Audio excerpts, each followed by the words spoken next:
So today I love to share my journey of learning two Eastern techniques called Fa Hua Cai and Qing Hua from a teacher named Chang Mei Yun, who is based in Taiwan. I'll be talking about the history of the techniques and about my teacher, my experience meeting the wonderful people of Taiwan. So, what is Fa Hua Cai? Fa Hua Cai is a technique that emerged out of Shanxi province during the Yuan dynasty. The name itself came from a local dialect. It means powder flower or regulated decoration. The decoration itself is really describing how the artisans would create outlines using wet slip that's been piped into bags. Um, so those raised lines, they act as barriers to hold pools of underglaze soak in water. And it very much works a lot like watercolor, except in this case, you want to let the water flow in a manner where it slowly gets absorbed into the porcelain beeswax. So during the Ming Dynasty, the technique became really popular. The works were bought by wealthy families and they were being used in temples. But the production got stopped in around the 1700s under the Qing emperor named Yongzheng. The next slide shows you some of the examples that were created those times. As you can see, a lot of blues and greens were being applied. I thought that was quite interesting. I'm not sure why that was the case. I suspect it might be to do with the colors representing something for the wealthy families. And so the technique actually got revived by my teacher, Chang Mei Yun. And there are also some masters in Shanxi that have researched into, they also revived the technique. However, their styles and my teacher's style is very different. In today's talk, I'll focus on just my teacher alone because I've learned and apprenticed with her. As you can see in this image, um, this is one of her pieces. It's a very large vase, and the dragon is being applied in a very clean manner. The gradients are all very well applied and even. As you can see in the yellow area is actually the gold luster. So she has gotten to a level where she's able to produce really, really high quality, clean look and feel. So Zhang Meiyun, she was born in Yingge, Taiwan, and she began the ceramic painting at a pottery factory called Shina in 1973. In the 80s, she discovered this technique from looking at pieces in the museum, and then she studied the ancient texts and do a lot of experimentations to try and restore the craft. She's known for her very elegant style that blends the classical Chinese tradition with a modern look. So I think even though to Westerners it might look very Eastern, but um, in the Chinese ceramic world is also seen as a modern application, since the style of it is not as old-fashioned as the pieces that you see in the earlier slide. So she has exhibited internationally, and her pieces have been used as diplomatic gifts by the politicians in Taiwan. and they've listed her as the national treasure of Taiwan. So I'll talk through how it's like to learn the basics from my teacher, Chang. She emphasizes a lot on good drawing skills, which forms the basis of beautiful works. And so having good drawing skills and great sense of composition and colors are important. She prides herself to be the best at doing all of those. So on myself, I've had design background, so that helps a lot because I had a I've done that a lot of drawing since I was a child.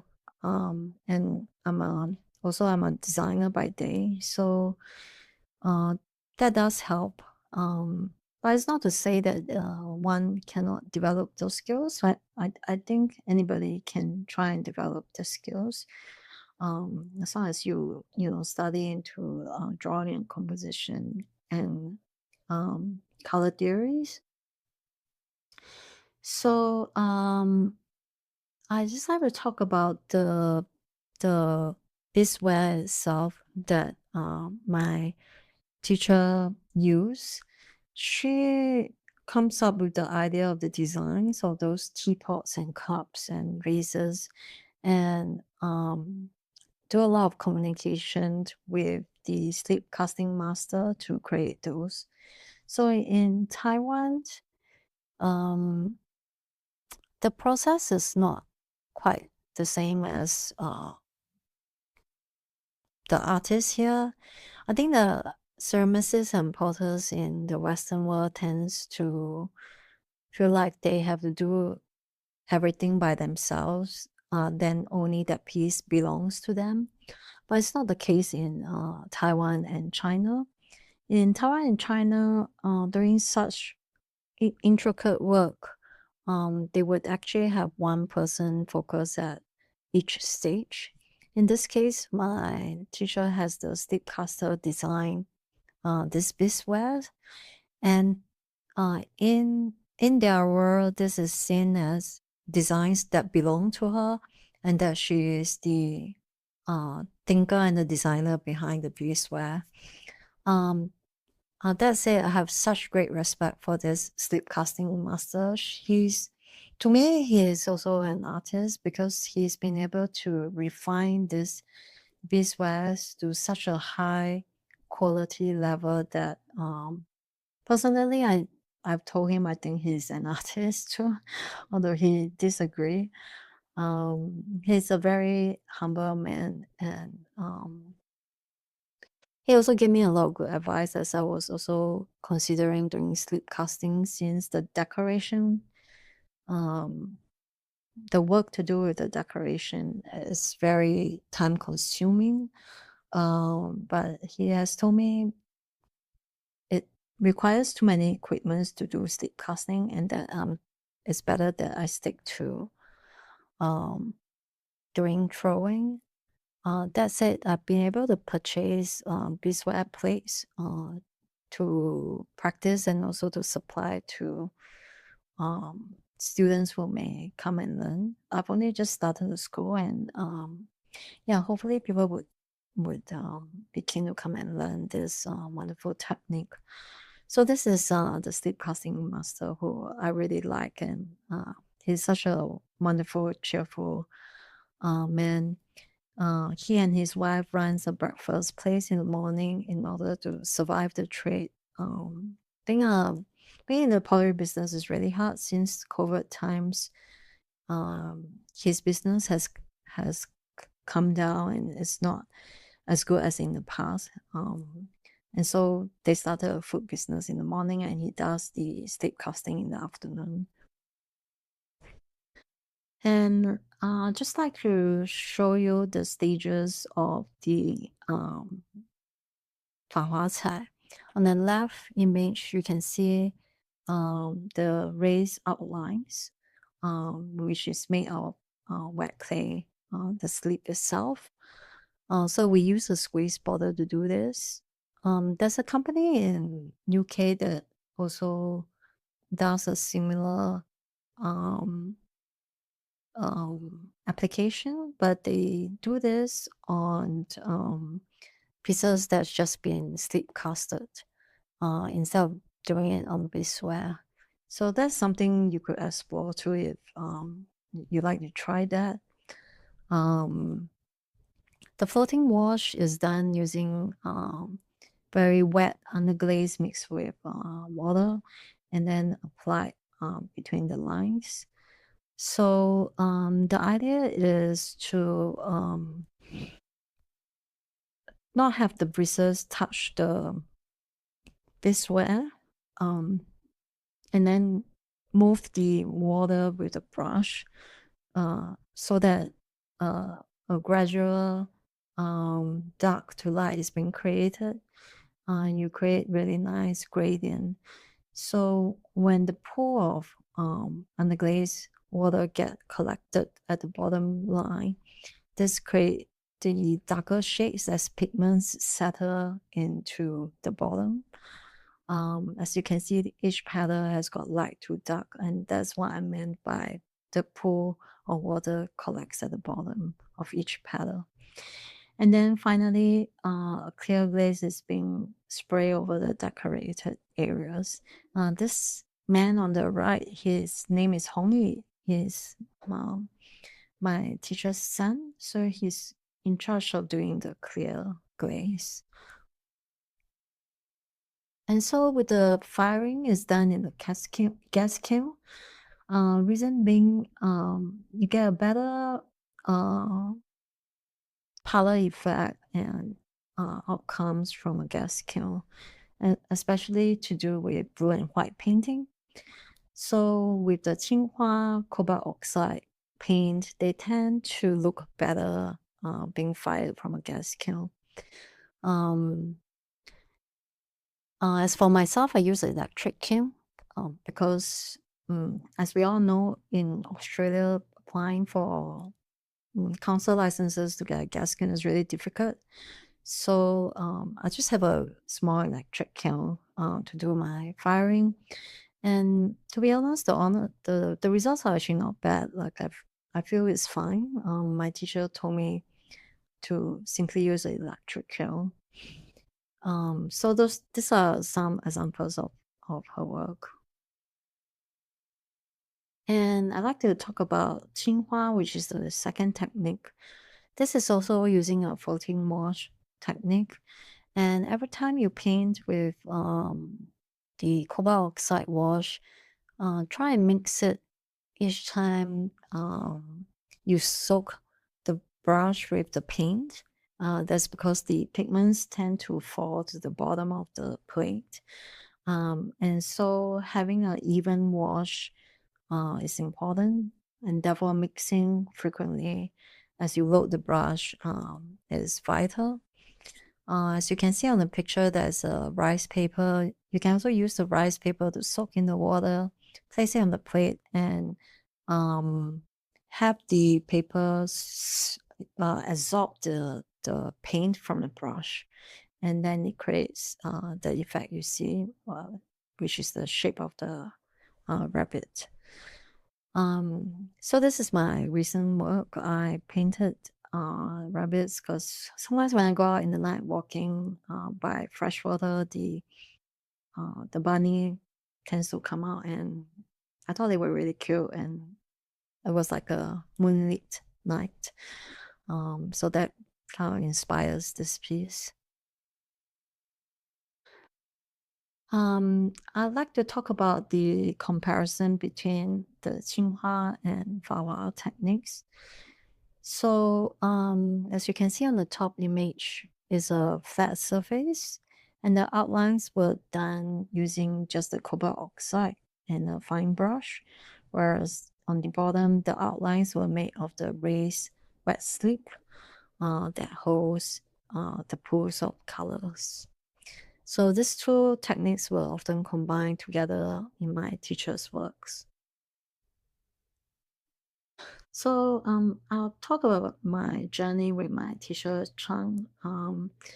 I I was so lucky to have her be willing to teach me, as she's never given private lessons before, and I was very fortunate to meet a lady at the Yingge Ceramics Museum who got me in touch with her because I was uh, showing such enthusiasm, and I contacted them many times to try and get in touch with her because she doesn't use email or social media, and so she's not replying my messages. But I've been put in touch with her through this lady who called her and told her, "Why don't you teach her? She's really passionate and keen to learn." And throughout my time, we formed a friendship, and we do miss each other, and occasionally we talk to each other via text. And she's coming next year, February 2026, to Sydney, and I'll be hosting her to do a demo talk. And so please look out for the event on my website, and I hope you can come and meet her. I would love for her to meet Australians. So this is a picture. These are some pictures of the learning process. My teacher would demonstrate the techniques to me, and then I'll do my practice. And so these are a couple of pieces I worked on when I was there. As you can see, it's a very painstaking process of drawing, painting, and blocking out areas with wax. So those areas can be applied with gold luster. Here is a picture of my teacher's team, who each of them is in charge of a different process. So her daughter-in-law, just right behind me, here with her arm stretched out. She's a very sweet girl, Sophia. She's in charge of doing the outlines and the composition of the drawings, but based off concepts that my teacher wants them to create. So the concepts are being created by my teacher, but I'm sure I know that she also suggests ideas. And then there's Doris and Su, who both of them, they specialize in doing the floating wash painting. And here we have Li Zhen, who is in charge of doing the gloss effects and helping out with the firing of the pieces. So this is the workshop where they work. And then my teacher has a gallery. It's a separate space where she features all her works. And she also has a room dedicated for Chinese tea ceremony, where she entertains her guests, her clients, to use the wares that she created. And she's a very, very smart businesswoman, and she's had such great success. So I've learned a lot from her, not just in terms of the techniques, but also in terms of ideas around running a business. As you can see on the right, this is a large teapot. A friend of mine say, "Why would one create such a big teapot?" Which I thought was quite funny, but it is meant to be a decorative piece, very intricate and large piece, as you can imagine, would have taken a long time to complete. So I'll show some more of her work. This is another beautiful vase featuring a dragon and peony flowers. So peony flowers is a frequent motif in her work because it represents prosperity and many other good things in the Chinese culture.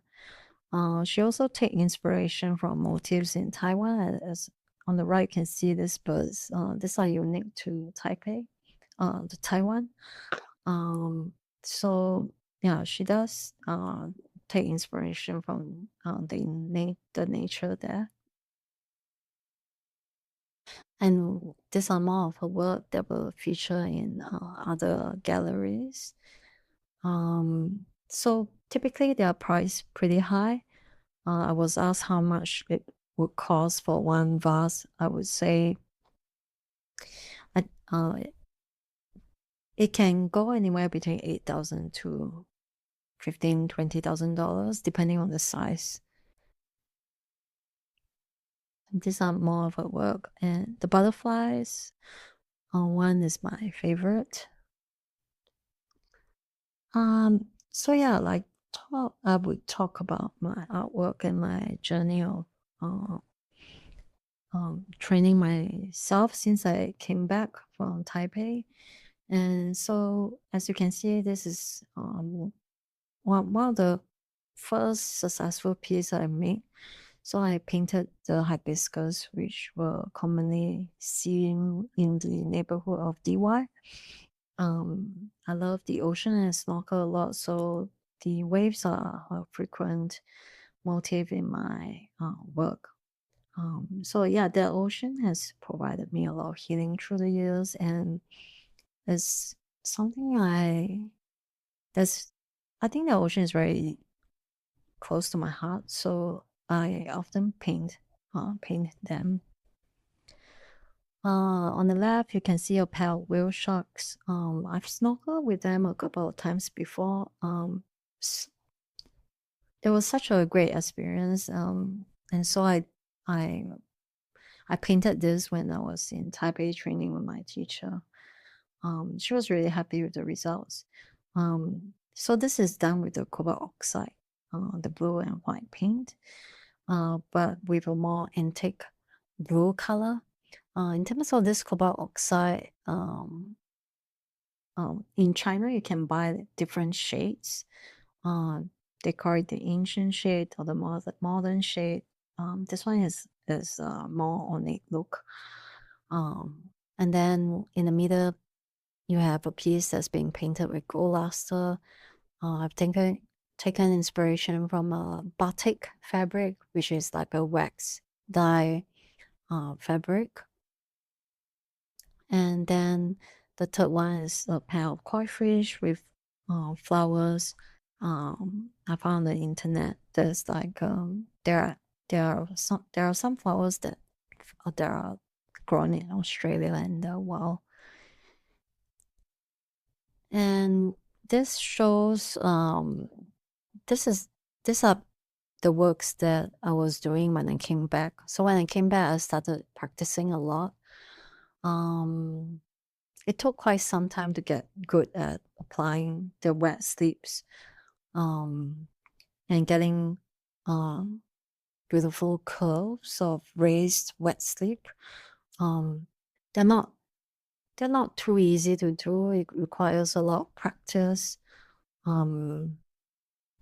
But yeah, as with anything, as you practice more, you just get better at it. And then I apply wet washers of underglaze. So I think the biggest challenge of applying the wet washers is to apply it in such a way that you don't see the texture of the brush strokes on the beadware. So it's something I'm still continuing to work on. Applying two different shades of gradients is a challenge. As you can see in the leaves, the light to dark green. For it to be a smooth gradient, you would have to switch between two brushes. Each brush was loaded with a different green. And then as you apply the first green and switch to the second green, you have to do it really quickly so that the two colors blend in. So yeah, like I've also learned that when you do wet slips and washes, when you finish the work, it's better to leave it for around 24 hours a day to dry before you spray it with clear glaze. Only because as wet washers get soaked in the piece itself will be wet.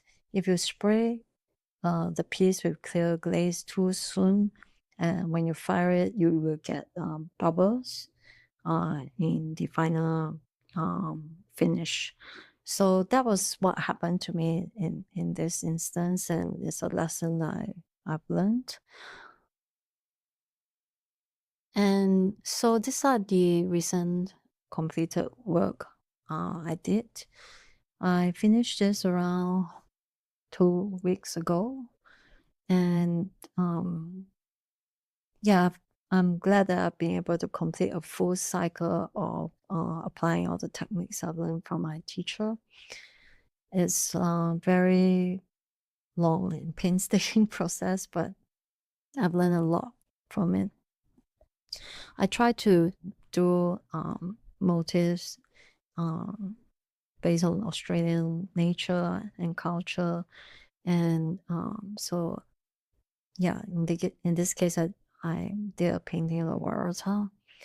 I think one of the key lessons I've learned about drawing and painting is that when one paints a motif, you're just trying to capture an impression of it. It's not it doesn't have to be hyper realistic because you just want to capture the essence of it. And when I realized that, it makes things a whole lot easier for me because I found I was adding way too much details in my drawings. This is another piece of work I finished last weekend, and these are orchids from Australia. So yeah, I just wanted to experiment different shades. So in this case, I did the pink and blue to see how it would look.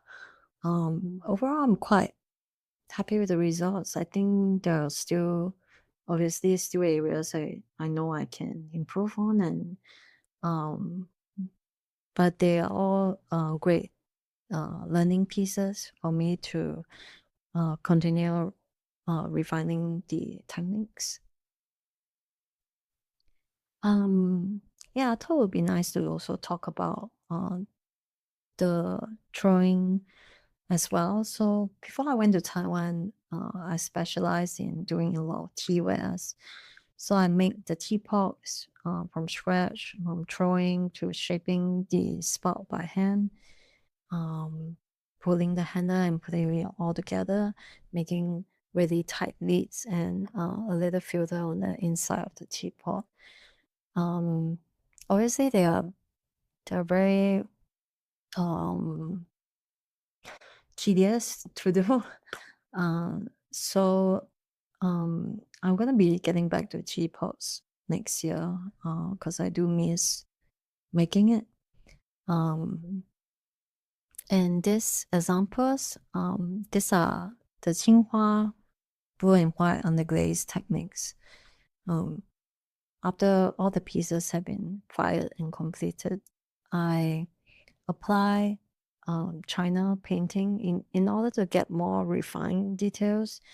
If you look at the image, the sharp areas of the petals and the outlines will actually further refined by China painting. So I apply the overglaze China paint using a pen that looks like a calligraphy pen, and then fire it again at about 750 Celsius. So those are some pieces I have exhibited at yeah, a couple of galleries in the past. I think the last bit I would love to share is about the Yingge Ceramics Museum. So the Yingge Ceramics Museum, I highly recommend you visit. Please scan the QR code if you want to visit the website. They hold a yearly biennale. It's actually bi-yearly um, ceramics competition. So when I went there in 2024, I attended the biennale event. I also attended a workshop and saw the exhibitions. These images show you a workshop that I attended on the weekend. So it's a full day workshop at a very, very reasonable price. They really try and make it very affordable for people to attend. This particular teacher is very innovative in his teapot designs. He does modern teapots, and he loves thinking outside of the box, and he tends to do very intricate and specific draft planning. So he got us to first design the teapot on paper and um, got us to try and think outside the box in terms of moving away from traditional teapots. It was a very interesting process and also quite time intensive. So over 2 weekends, we made the teapot from scratch. But most of them did it by um, hand modeling, whereas I did it on the wheel. So that's the workshop I did.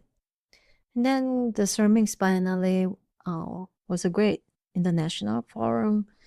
They invited all the winners of the competition to speak about their work, their techniques, their philosophies about art. And I remember one of the men said something like, don't just wait. Don't wait. If you want to do art, just do it. So that was cool. And I also met the on the bottom left, you can see a Korean artist. She's the winner of the orange and white vases, which were um, designed and created with a sharp razor blade. So she carved each line painstakingly and created that texture. And then the little holes allow for the light to fall into the vessel, so you can see beams of light on the inside.